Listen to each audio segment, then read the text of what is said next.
يا عم انا عرفت الجد لحل دلوقتي بعد اذنك. في مالك بس داخل بتكلم نفسك ليه؟ يا عم موضوع بسيط، جبت 15 برو ماكس. الناس بتبص في الشاشه، ركبت سكرينه فامي برضك بيبصوا من فوق. طب انا اعمل لهم ايه دول؟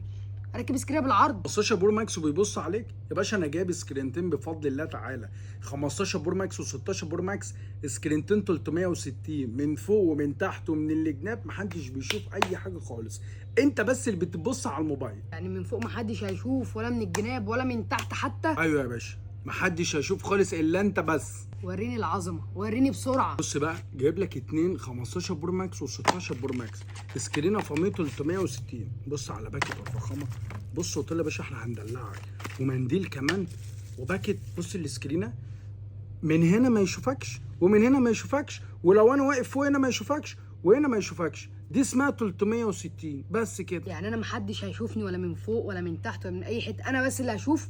وعلى كده بقى دي هتلاقيها فلوس كتير. بكام دي؟ فلوس كتير؟ انت جاي عند بص تقول له فلوس كتير؟ تعرف الفاميه دي احنا بنركبها بكام؟ ب 150 جنيه. 150 جنيه؟